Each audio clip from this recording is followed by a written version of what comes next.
¿Qué esperás de La Izquierda Diario? Esperamos que el diario muestre la realidad a Clarín y a 678 de lo que está pasando.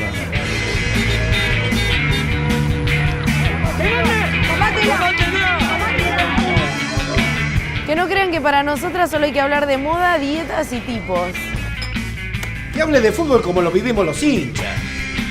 Y que nos den espacios para mostrar lo que hacemos. Que digan que en Gaza no hay una guerra, hay un genocidio. Noticias nacionales e internacionales, política, opinión, mujer, cultura, deportes, información, blogs y mucho más. Diario de Izquierda, qué bochorno. Ni loca lo leo. Informate por Izquierda.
Esta no es la peor nota que he sacado.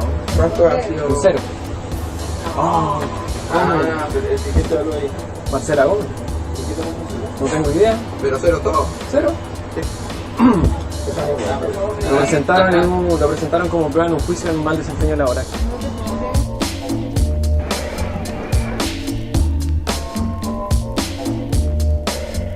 Que se detenga con esta represión.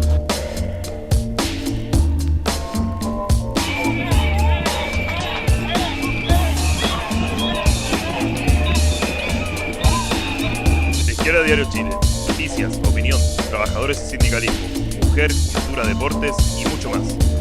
Infórmate por Izquierda, opina por Izquierda.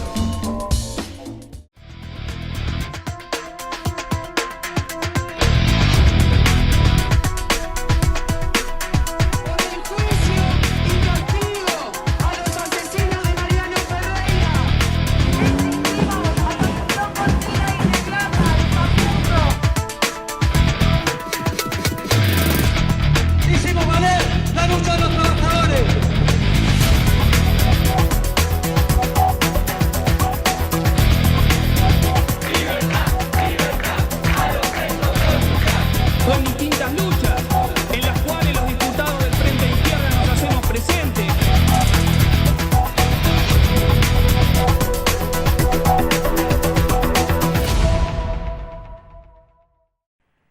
¿Cómo están? Bienvenidos a un nuevo programa de Giro a la Izquierda. Hoy, jueves 2 de abril, al cumplirse un nuevo aniversario de la Guerra de Malvinas, hemos preparado un informe histórico al respecto y desde ya nuestro más sentido homenaje a esos pibes caídos en combate en esa guerra. También tenemos la cobertura de la conferencia de prensa realizada en el día de ayer por parte del CEPRO, del Centro de Profesionales por los Derechos Humanos, y la coordinadora de familiares de víctimas del gatillo fácil, justamente a raíz de los hechos represivos ocurridos el último 24 de marzo. Así que tenemos la cobertura de esa conferencia de prensa y las personalidades que estuvieron allí. Pero el programa de hoy está esencialmente dedicado a la cobertura de lo que fue sin lugar a dudas el hecho más importante de la semana a nivel político. Estamos hablando del paro del martes 31 de marzo. Hemos preparado una cobertura del mismo, del paro a nivel nacional. Bueno, comencemos entonces con la cobertura de lo que fuera el paro del 31 de marzo y el análisis realizado por Hernán Pudú, nuestro columnista habitual y también candidato a vicegobernador de Córdoba, que en esta oportunidad no lo hizo en el piso por tratarse hoy de un día feriado. Como prometimos la semana pasada, hoy estamos con el análisis del último paro nacional. Lo primero que podemos decir que fue un paro absolutamente contundente y un enorme pronunciamiento del conjunto del movimiento obrero, porque lo que había comenzado como un paro del transporte de 22 gremios, luego mutó en la huelga general al sumarse la central que dirige Moyano, Luis Barrio Nuevo, la CTA de Micheli y los sectores del sindicalismo de izquierda y combativo que realizaron centenares de piquetes a lo largo y ancho de la Argentina.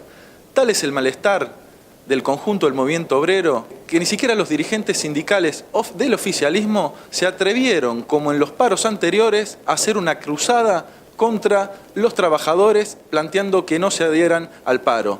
Tanto es así que el mismísimo Caló, el representante oficial del sindicalismo que responde al gobierno, tuvo que plantear no solo que el reclamo contra el impuesto al salario era legítimo, sino que tuvo que dejar en libertad de acción a sus propios afiliados. Es decir, esto analizaremos también en esta columna, hoy en Giro a la Izquierda, que son los distintos movimientos que estamos viendo hoy dentro del propio gremialismo en la Argentina. Pero antes de esto, te invitamos a ver un video, porque vos viste lo que dijo el gobierno en la previa y posterior al paro. Hablaron de una extorsión de algunos sectores e incluso el ministro Fernández se atrevió a decir en tono jocoso que lo esencial era invisible a los troscos. En esta columna vamos a tratar de mostrarle al ministro lo que realmente está pasando en el movimiento obrero. Como del acatamiento, ¿cuál es la primera observación que hace? La medida de fuerza en la cual participa el transporte en forma inconcebible dan la característica de un paro general, porque el que quiere ir a trabajar está privado por este gremio que ha decidido trabarle la vida a todos los otros. Las organizaciones de izquierda que están haciendo estos cortes, ¿qué consideración hace usted acerca de que lo hagan en el mismo día que la CGT hace? Nunca se los comprende. Antoine de Saint-Exupéry, parafraseándolo, diría que lo esencial es invisible a los troscos. ¿Qué querés que te diga? Vamos a tratar de explicar una cosa muy básica, tratando de dialogar con una sensibilidad que evidentemente es muy antiobrera. En primer lugar, los trabajadores del transporte son tan trabajadores como todos, como cualquier otro trabajador de cualquier otra rama de la industria, y tienen derecho a manifestarse y a parar contra un impuesto que es completamente reaccionario y regresivo como el impuesto al salario. Ya todos sabemos que el salario no es ganancia. Y por otro lado, se demostró que en aquellos lugares donde las direcciones llamaron a parar, el paro fue absolutamente contundente y masivo. El otro argumento que utilizan es que el paro no fue solidario. Pero lo que oculta el gobierno es que hay muchas razones para parar. Lo que oculta el gobierno es que el 50% de los trabajadores gana menos de 5.500 pesos. Lo que oculta el gobierno es que en el último periodo se perdieron muchos puestos de trabajo y que muchos trabajadores fueron al paro ante el peligro de perder los puestos de trabajo. Lo que oculta el gobierno es que miles de jubilados, el 80%, gana menos de 4.000 pesos para vivir. Y lo que es invisible para el ministro, y es evidente, es que hasta su propio dirigente sindical, Caló, tuvo que dar carta libre a sus propios afiliados, manifestando el malestar profundo que hay no en los trabajadores del transporte, sino en muchos trabajadores de la UOM, que como todos saben, no todos los trabajadores de la UOM, menos aquí en Córdoba, pero en las grandes acerías sí los hay, no todos los trabajadores de la UOM tributan el salario a las ganancias. Dicho esto, la postal importante del paro fue también que a pesar de que haya trabajadores que ganan más de la canasta básica familiar y que tributan ganancias, y que hay muchísimos trabajadores que no llegan ni siquiera a la canasta básica, muchísimos, millones, ni hablar de los trabajadores que están en negro, todos se expresaron en este paro, y fue un pronunciamiento categórico contra el gobierno. La otra cuestión muy importante es que se viene haciendo en el último periodo en Argentina un ejercicio, una gimnasia del movimiento obrero. Si hace un tiempo atrás había una discusión en los sectores de vanguardia que sanamente ven a Barrio Nuevo, a Moyano, como burócratas sindicales, y entonces planteaban, ¿pero cómo? ¿Vamos a ir a un paro que llaman estos crápulas? Esa era una discusión que había en un periodo pasado. Estamos viendo la superación de ese mismo razonamiento al ver que lo que realmente es correcto y está bien es participar del paro con sus propias reivindicaciones, con sus propios métodos. Por eso el sindicalismo combativo y de izquierda realizó asambleas, permitió que se discuta en los lugares de trabajo, en los servicios, que los trabajadores se expresen y que puedan participar de esta gran jornada de paro nacional. A propósito de esto, nuestro compañero Claudio de la Carbonara, dirigente del Subterráneo en Buenos Aires, lo explica muy bien en este debate televisivo. Míralo. Yo no tengo nada que ver con Moyano. Ahora, si reclamo justo, golpeo junto con Moyano y marcho separado, porque no tenemos nada que ver. Si mañana Yasky... Pero eso lo dijo Trotsky hace si mañana Yasky, o sea, ahora estamos que es el secretario general de la CTA, si mañana Yasky convocara por esto y por todos los reclamos que vos planteás, yo diría lo mismo, muchachos, con Yasky tengo diferencias enormes. Pero si llama a parar por los reclamos genuinos de la clase obrera, hay que parar, porque la división de la clase obrera la generan estos dirigentes, no la generamos nosotros. Bueno, algo dijimos del paro y esta lección práctica. Golpear juntos y marchar separados, decía nuestro compañero Claudio de la Carbonara. Veamos ahora qué dijo Cristina después del paro, que habla mucho de la relación que se plantea el gobierno con el movimiento obrero. Cuando uno no ha conocido la pobreza, la carencia, que te nazca la solidaridad. Por eso digo que no tenemos que enojarnos por ahí por los que no piensan como nosotros.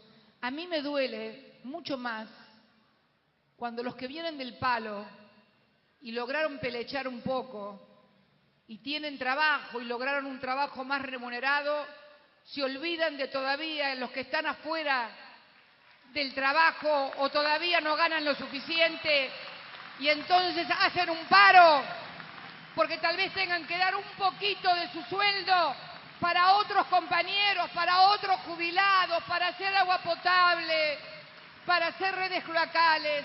Como decía Evita, le tengo más miedo al frío de los corazones de los compañeros que se olvidan de dónde vinieron que al de los oligarcas. Toda la vida lo he sentido así. Bueno, ahí veíamos a Cristina en el discurso en La Matanza. Y la verdad que está bien que diga que le tiene más miedo a los trabajadores que a la oligarquía, porque la verdad es que ataca a los trabajadores, los ningunea y para la oligarquía gobierna. Este término oligarquía, pongámonos de acuerdo, englobemos a los grandes capitalistas hoy de la ciudad y del campo. Entonces vemos un gobierno que no grava la timba financiera, que no le mete impuestos progresivos a las grandes fortunas, a las mineras, por ejemplo. Casos de las multinacionales que, por ejemplo, no solo no le saca un centavo, sino que las subsidia. Bueno, entonces un gobierno que por otro lado se declara pagador serial de la ilegítima deuda externa. Y este gobierno tiene el tupé de decirle a los trabajadores que son privilegiados y que deberían ser solidarios con otros trabajadores, porque supuestamente si estos trabajadores no tributan ganancias, no se podría pagar, por ejemplo, los planes o las asignaciones universal por hijo. Todo el mundo sabe que hace falta una masa de dinero para poder aportar a los planes sociales. El punto es que el gobierno hace un juego distraccionista apuntando a los trabajadores y no señala que hay otros sectores de donde se puede sacar esta masa de dinero. Del Frente de Izquierda lo planteamos claramente, es decir, hay que atacar intereses, que son los intereses que decíamos recién, los grandes capitalistas de la ciudad y del campo. Y me olvidé de nombrar otro gran impuesto regresivo que le roba el 21% de lo que ganan los asalariados, que es el IVA, que es otro impuesto reaccionario que el gobierno no habla y lo sostiene. Pero decía recién, el Frente de Izquierda plantea claramente dónde está la plata que se puede sacar para destinar a hacer no solamente a estos planes como los conocemos hoy, sino solo a mejorarlos y a superarlos, para que se consiga trabajo genuino, con plan de obras públicas, para que todo el mundo pueda trabajar y tener un trabajo digno. Bueno, el Frente de Izquierda está comprometido con esta salida, con este programa, y estos son nuestros objetivos. Hoy vemos una situación donde el movimiento obrero vuelve a plantear sobre la mesa que existe, que tiene reclamos y que no va a estar dispuesto a que pasen sobre su cabeza. Y es un mensaje no solamente al gobierno, es un mensaje también como decíamos antes, a todos aquellos que se postulan como variantes patronales para el año que viene avanzar en posibles ajustes. La campaña del Frente de Izquierda va a estar íntimamente ligada al desarrollo del movimiento obrero para plantear una salida obrera y socialista a la situación que se vive hoy en la Argentina. Nos vemos la semana que viene. Bueno, justamente recién Hernán nos planteaba que uno de los motivos de la importancia de la existencia de piquetes en las jornadas de paro nacional tiene que ver con la posibilidad de que se expresen las voces y las demandas de los sectores del movimiento obrero que son independientes de las conducciones sindicales que convocan al paro. Veamos las voces de los piquetes. El paro y el corte aquí en Panamericana. Bueno, el paro es masivo en la fábrica de Kraft, de 2.400 trabajadores han tomado el paro en sus manos. Acá estamos en el corte con trabajadores de muchos sectores en lucha, independiente de la burocracia sindical, tomando este paro en nuestras manos, planteando no solamente que se termine el impuesto a las ganancias, que es una política que afecta directamente a los trabajadores, sino con un pliego de reclamo mucho más amplio. En nuestro caso, en la alimentación, estamos reclamando por paritaria ya, estamos reclamando contra el fin de la tercerización, la precarización laboral, contra los despidos y suspensiones. Por eso estamos acá en la puerta de LEAR con los compañeros que siguen luchando después de muchos meses por su puesto de trabajo. Bueno, mediante una asamblea el día viernes se decidió movilizarse por el tema para hacer escuchar la voz de todos los trabajadores y nosotros exclusivamente por la expropiación. También vinimos con los compañeros de WorkColor que vienen de dar una lucha ejemplar en el Parque Industrial de Pilar. Y este es el piquete de las luchas en curso, así que nada, estamos acá acompañando a los compañeros, sumando a más trabajadores de la zona norte. Es una forma de demostrar que este paro no tiene por qué ser un paro dominguero, porque los trabajadores tenemos miles de demandas por las que seguir luchando. Parece una jornada muy importante que queda reflejado que fue un parazo, y no solamente la gente paró contra el impuesto a las ganancias, sino que también lo hizo por su propio reclamo, o sea, por otros más sentidos, quizás como los trabajadores que no llegan a cubrir la canasta básica familiar, la precarización laboral, también nuestros jubilados que están cobrando cerca de 3.000 pesos, un sueldo miseria, ¿no? Parado Volkswagen, está parado Ford, estamos siendo la voz de todos los mecánicos que por la burocracia de Pinarelli están atados de pies y manos. Nuestro gremio es parte del sindicalismo ligado al gobierno, sin embargo nosotros votamos parar y adherirnos al paro, inclusive a pesar de los grandes descuentos que la patronal nos implementó. Bueno, nosotros pensamos que el salario no es ganancia, por lo tanto repudiamos ese impuesto, y al mismo tiempo estamos acá levantando las banderas de los trabajadores de Madigraf que pelean por la expropiación, peleando también por la efectivización de los contratados y por todo lo que están en negro. Venimos no solamente a levantar nuestra campaña por la expropiación, que ya tiene media sanción en la Cámara de Diputados y aguarda por la otra media sanción en el Senado. Venimos a las puertas de LEAR justamente como reconocimiento a la heroica lucha que están dando los compañeros desde hace más de 9 meses, una lucha que todavía no terminó. Ellos siguen peleando por sus reincorporaciones, y también estamos con los compañeros de WorkColor que están denunciando el vaciamiento en otra gráfica tan grande como Donnelley, donde la patronal está haciendo prácticamente las mismas maniobras que realizó Donnelley en su momento. Y nosotros hoy venimos a levantar todas estas luchas y que este paro nacional sea un escenario para poder hacer pública todas las batallas que estamos dando día a día, y que no sea solamente una herramienta de la burocracia para sus intereses políticos.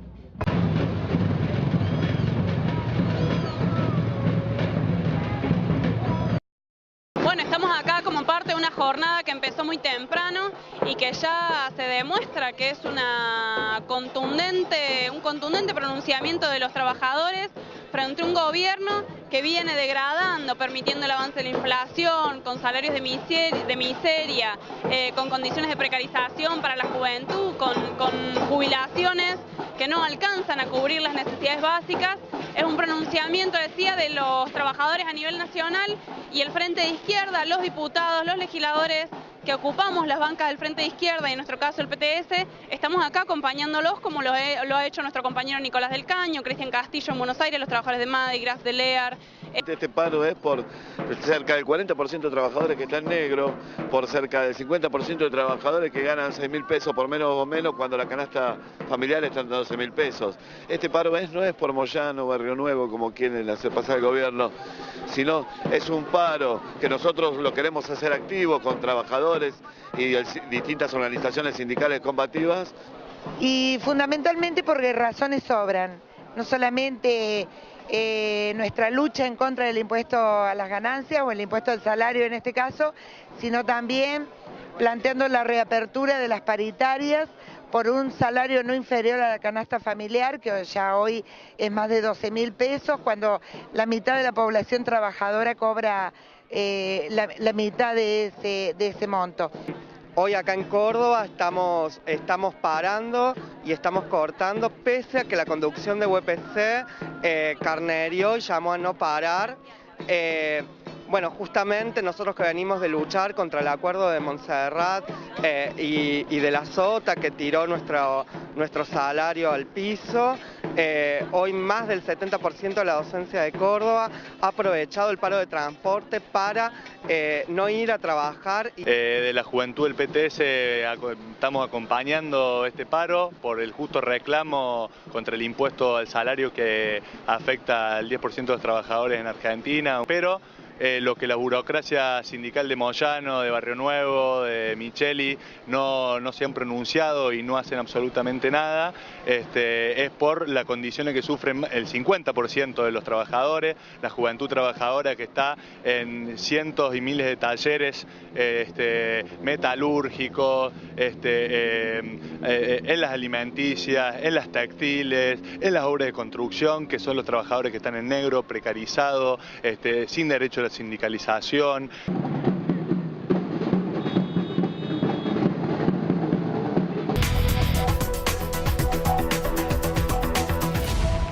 Como lo vienen haciendo desde el primer día que asumieron en sus bancas, nuevamente los diputados Cristian Castillo y Nicolás del Caño, diputados del PTS en el Frente de Izquierda, se hicieron presentes en esta jornada de lucha de los sectores combativos del movimiento obrero. Veamos lo que decían en la entrevista que les realizamos en la Panamericana. ¿Este es un paro que tiene que ver con la cuarta categoría, con el impuesto a la ganancia, o tiene un tinte político? A ver, en primer lugar está este reclamo, ¿no? Que es muy extendido y que, digamos que todo trabajador que cobra 12.300 pesos de bolsillo, es decir, 15.000 brutos, le hacen el descuento. Y esto, como bien señalaba el compañero, en algunas categorías de trabajadores abarca la totalidad de los que están sindicalizados. Y tengamos en cuenta que el costo de la canasta familiar es 12.000 pesos. En este caso, en este corte, se está levantando no solo este reclamo, sino también el planteo de que el mínimo sea llevado equivalente al costo de la canasta familiar, porque mientras esta está evaluada en 12.000 pesos, tenemos que la mitad de los trabajadores cobran 5.500 según los propios datos oficiales, que un 34,3 está en negro. Por eso el conjunto de los reclamos que levantan acá los compañeros del sindicalismo combativo, antiburocrático, que han hecho asambleas para resolver esta medida de fuerza, donde las bases se han expresado a favor de parar y de darle un carácter activo al paro, y en nuestro caso, como diputados del Frente de Izquierda, estamos acá apoyando esta medida, como lo hemos hecho con todas las luchas de los trabajadores y en este lugar tan emblemático como es la Puerta de Lear. Este sistema estaba implementado cuando los aumentos eran de 2-3%, es decir, cuando no había inflación. Ahora, con inflación, que se habla de aumentos del 35-40%, este sistema ha quedado totalmente vetusto. ¿No habría que modificarlo desde el Congreso de la Nación? Bueno, hay un montón de proyectos que van en ese sentido. En el caso de lo que hemos presentado del Frente de Izquierda es la abolición del impuesto al salario, o sea, para que quienes paguen sean las grandes fortunas y los que están eximidos. Hoy los jueces, por ejemplo, no pagan esto y un trabajador le están descontando hasta 23, 24, 25.000 pesos al año. Esto es una barbaridad y por eso creo que no se sostiene lo que dicen Axel Kicillof y Aníbal Fernández durante estos días, porque hay mucha bronca en los trabajadores, en los que les descuentan todos los meses este impuesto y en los que ganan menos y ni siquiera llegan a fin de mes con lo que cobran. ¿Para ustedes es contundente la medida hoy? ¿Cómo califican en primera zona? Sí, yo creo que lo que se ha podido ver, la medida ha sido contundente, por lo cual se demuestra contraria al planteo del gobierno de Aníbal Fernández de que era un paro de una minoría.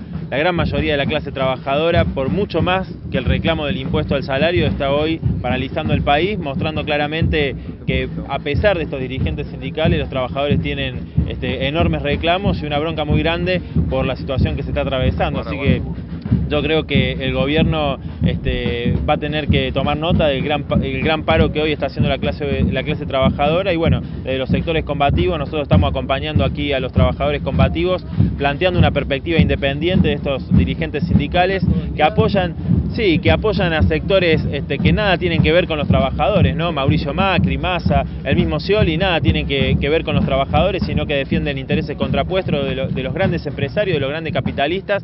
Por eso es muy importante la acción del sindicalismo combativo en todo el país. El gobierno hasta acá no ha demostrado mucho interés en cambio. Bueno, sí, el gobierno no muestra interés en cambio porque el impuesto al salario, justamente ellos dicen que va a ser para que este impuesto es para planes sociales, ¿no? Para la asignación universal por hijo, por ejemplo. Sin embargo, sabemos que este impuesto con lo que se recaude es para pagar la deuda externa, para subsidiar a los grandes empresarios. Para eso le quitan y le roban el salario a un sector de los trabajadores en la Argentina. ¿Por qué no ponen un impuesto a las grandes fortunas? ¿Por qué no pagan los jueces impuestos en vez de pagar los trabajadores? Ese reclamo que hoy está teniendo toda la clase trabajadora en la Argentina. ¿La protesta va a continuar durante todo el día con el corte inclusive o no? Los trabajadores van a realizar una asamblea alrededor de las 10 de la mañana y bueno, tomarán la decisión de hasta qué hora se continúan.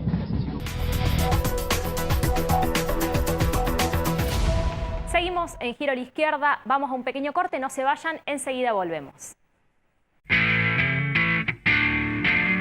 ¿Qué esperás de La Izquierda Diario? Esperamos que el diario muestre la realidad a Clarín y a 678 de lo que está pasando.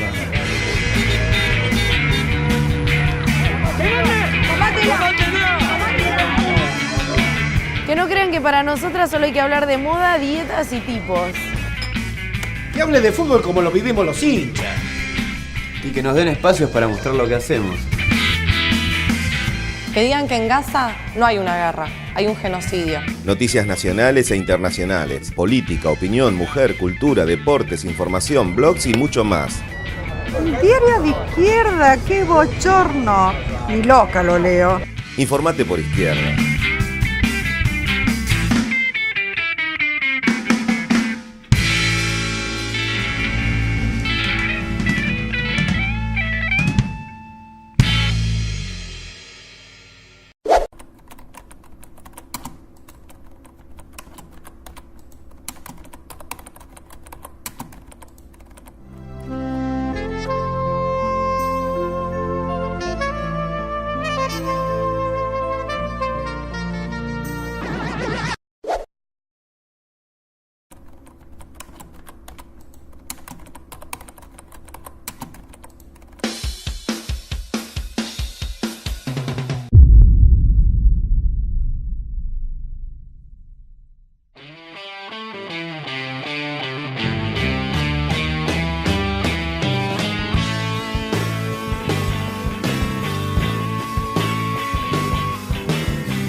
Esta no es la peor nota que he sacado. ¿Cuánto ha sido? Un 0.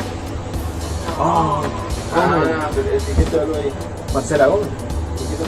No tengo idea. Pero 0 todo. ¿0? Sí. Lo presentaron como prueba en un juicio en mal desempeño laboral.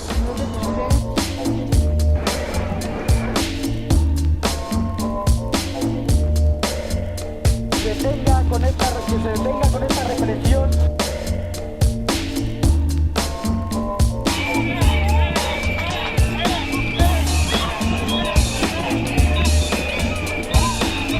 Izquierda Diario Chile, noticias, opinión, trabajadores y sindicalismo, mujer, cultura, deportes y mucho más. Infórmate por Izquierda, opina por Izquierda.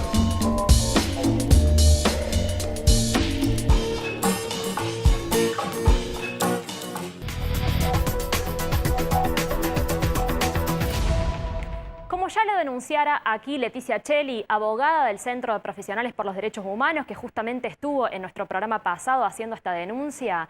Estamos refiriéndonos a los hechos represivos desatados por parte de la Policía de Córdoba el último 24 de marzo contra un grupo de jóvenes que precisamente se estaba dirigiendo a la marcha, estaban esperando el colectivo para dirigirse a la marcha, y la policía emprendió un operativo policial completamente irregular, con balas de goma, incluso balas de plomo, y también completamente irregular por las amenazas que sufrieron los abogados de estos jóvenes. Recordemos que 3 de estos jóvenes fueron encarcelados y pasaron toda la noche encarcelados.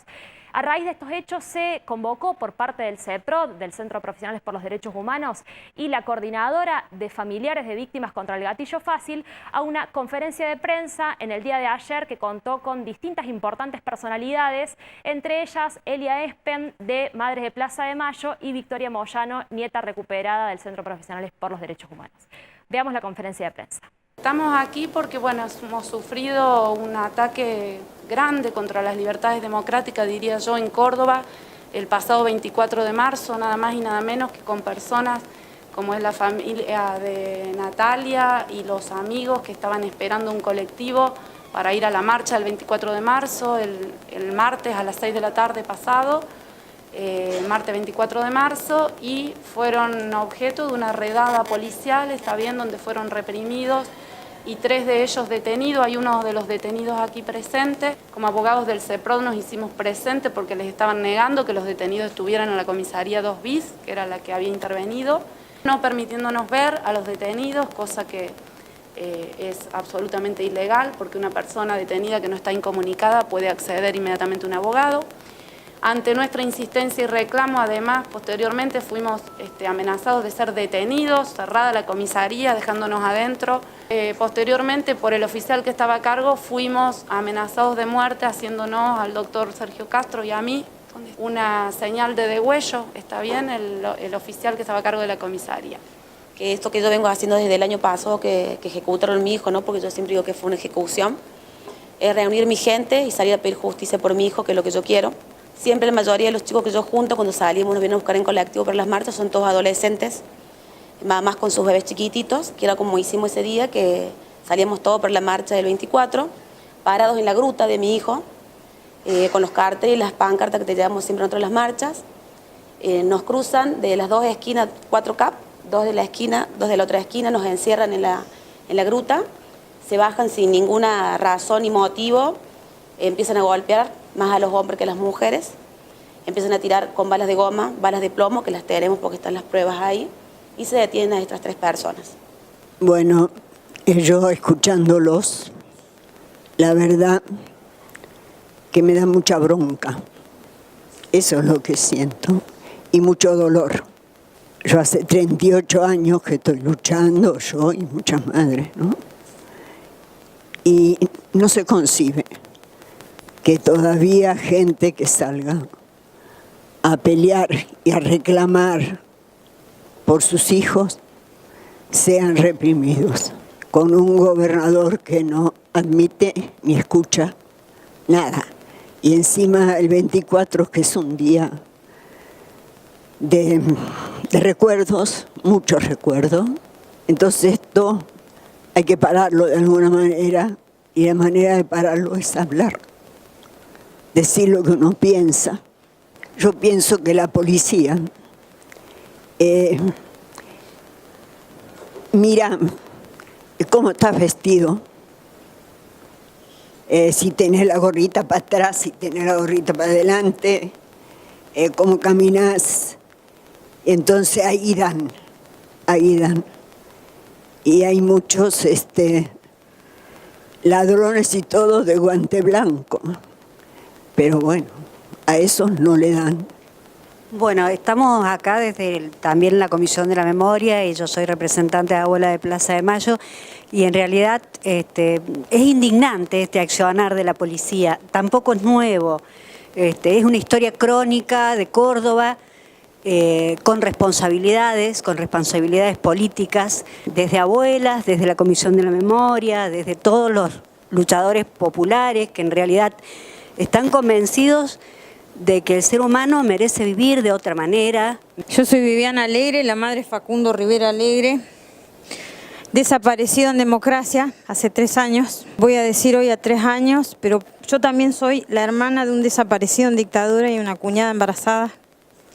Que realmente, pero que las palabras no se las lleve el viento y que realmente en esta lucha, si no nos ponemos firmes entre todos juntos, dejando de lado las individualidades políticas, me encantaría, por favor, porque somos muchos más y podemos luchar mucho más fuerte de esa manera. Quería decir que este hecho que estamos poniendo en conocimiento de la sociedad hoy, lamentablemente, no es casual. Es un 24 de marzo y para mí tiene un significado muy profundo el hecho en sí, porque nos está diciendo que el terrorismo de Estado está presente y que en la concepción política del gobernador viene a expresar un hecho fuerte como mensaje para el resto de los sectores sociales que habitualmente son víctimas del gatillo fácil, de la represión. Traer en primer lugar el compromiso que venimos manifestando desde el bloque de legisladores del Frente Cívico, pero fundamentalmente me quiero detener en la representación de la Asamblea Permanente de los Derechos Humanos como una de sus copresidentas.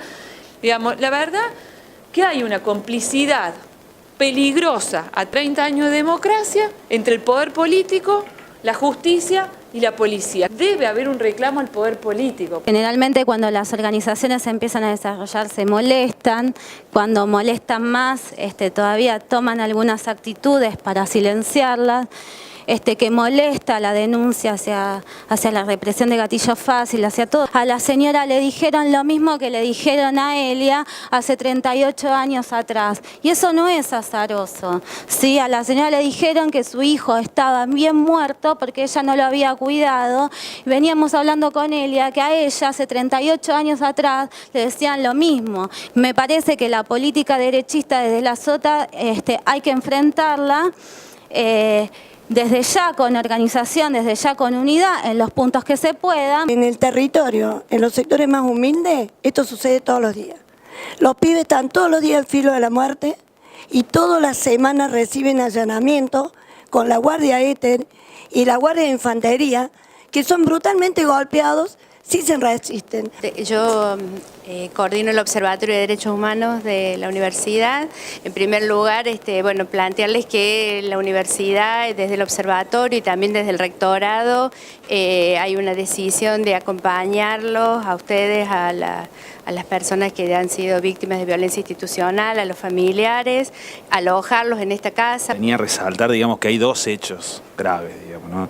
No solo el cotidiano y permanente de los compañeros que están en el barrio, que son el hecho primario de la violación, sino el segundo hecho, que es el de impedir que puedan ejercer su derecho de defensa mediante la amenaza a sus abogados. Digamos. Cuando una madre pierde a su hijo y no se defiende, queda en el imaginario de la sociedad de que en realidad estuvo bien matado, ¿sí? Por decir una barbaridad, ¿no? Creemos que lo que tenemos que hacer es justamente esto, ¿no? Todos los sectores de Córdoba y la mayor cantidad de representaciones posibles de todos los sectores sociales, dar una respuesta contundente ante esta arbitrariedad.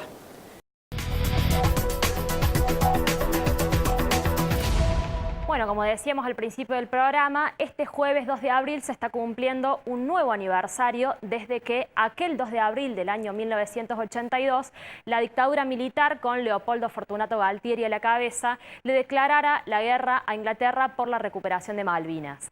Esta fue una guerra que dejó una gran herida en el pueblo argentino y también que fue muy polémica y muy contradictoria, justamente porque lo que estaba haciendo la dictadura era tomar una demanda muy sentida por el pueblo argentino, una demanda antiimperialista por la recuperación de Malvinas, y agarrar esa reivindicación para represtigiarse en un momento de gran crisis para la dictadura. Hemos preparado un informe histórico al respecto.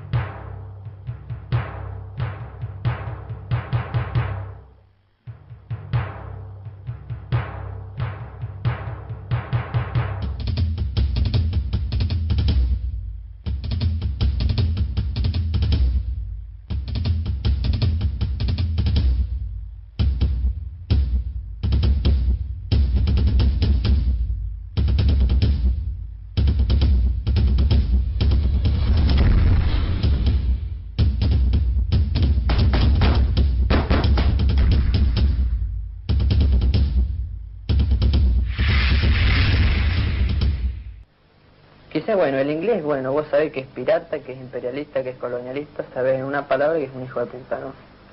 Pero que tu propio país, que tu propio gobierno te traicione de la manera que te traiciona, eso no lo puedes aceptar.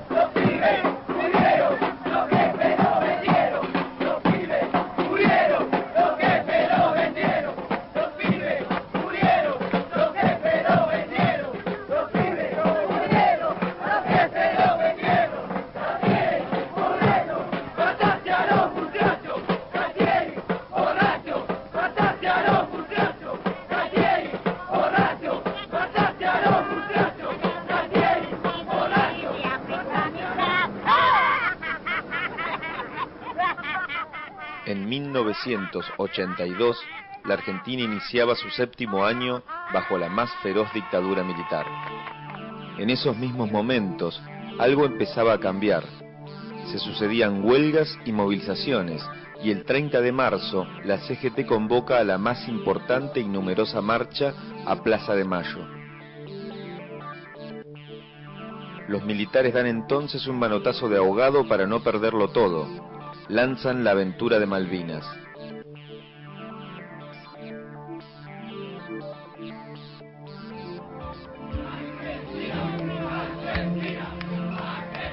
Leopoldo Fortunato Galtieri, 2 de abril de 1982.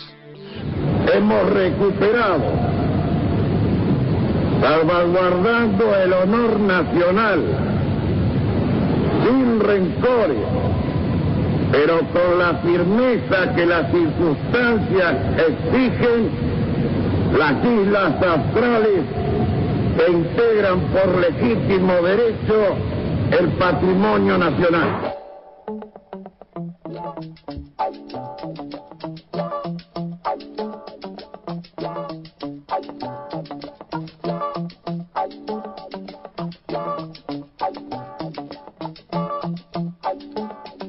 La respuesta no tardó en llegar. El país enfrentaba la agresión de una de las principales potencias imperialistas. A pesar del servilismo de Galtieri y los militares, Estados Unidos se convirtió en un aliado incondicional de la Thatcher, al igual que sus pares de la Comunidad Europea. Estados Unidos no solo votó en contra de la Argentina en el Consejo de Seguridad de la ONU, sino que corrió a prestarles armas y radares a los ingleses.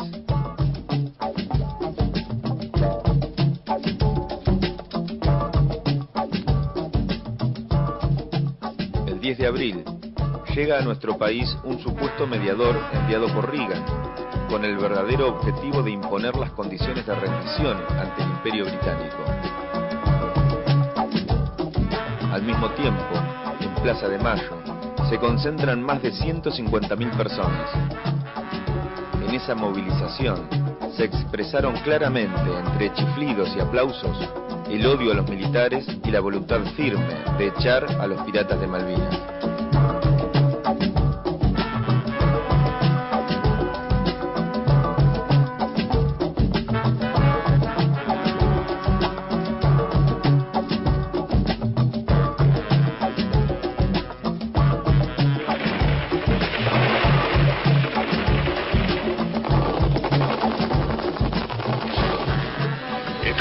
¿Los ingleses? Sí, ya estamos aburriéndonos de esperar lo que la estamos esperando. Y no viene más estos tipos. La causa de Malvinas tenía un fuerte apoyo popular en el país y en Latinoamérica.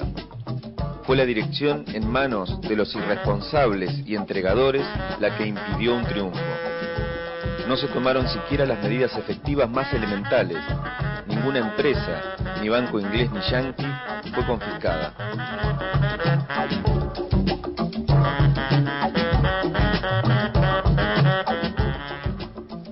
La deuda externa asombrosamente se siguió pagando. El Banco de Londres, que estuvo al borde de la quiebra por el boicot de la ciudadanía, fue salvado con millonarias sumas por el ministro de Economía Roberto Alemann.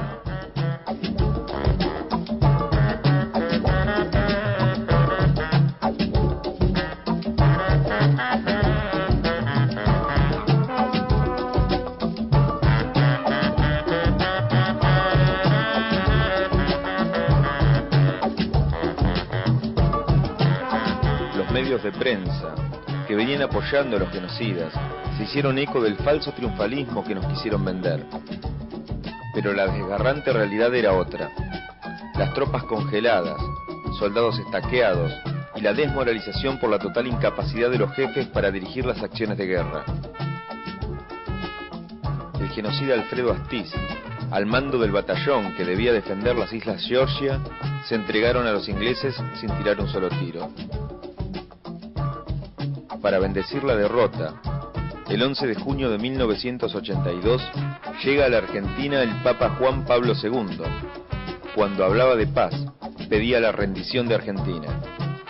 La Iglesia, que fue partícipe de los crímenes de la dictadura, ahora apoyaba el colonialismo agresor.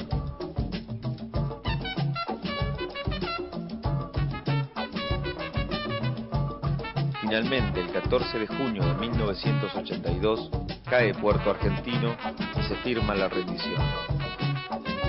La derrota de Malvinas hizo que decenas de miles salieran a las calles.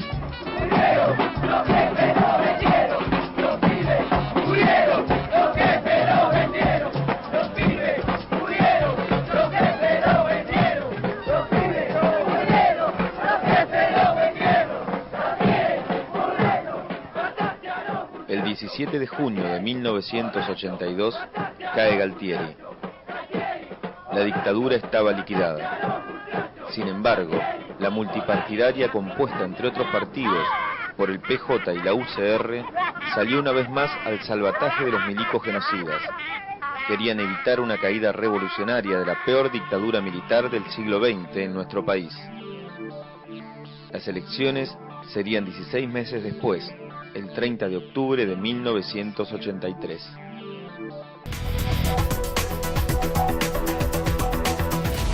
Bueno, hemos llegado así al final de nuestro programa. Recuerden que repite el viernes a las 13 horas por Canal C y que también nos pueden encontrar en nuestro Facebook de Giro a la Izquierda. Muchas gracias. ¿Qué esperás de La Izquierda Diario?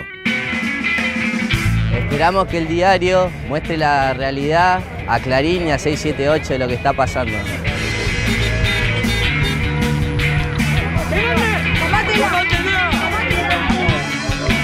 Que no crean que para nosotras solo hay que hablar de moda, dietas y tipos. Que hable de fútbol como lo vivimos los hinchas. Y que nos den espacios para mostrar lo que hacemos. Que digan que en Gaza no hay una guerra, hay un genocidio. Noticias nacionales e internacionales, política, opinión, mujer, cultura, deportes, información, blogs y mucho más. El diario de Izquierda, qué bochorno. Ni loca lo leo. Informate por Izquierda.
Esta no es la peor nota que he sacado.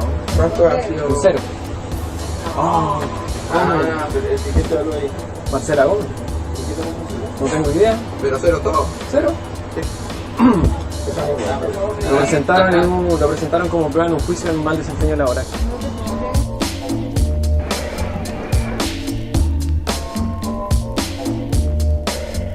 Que se detenga con esta represión.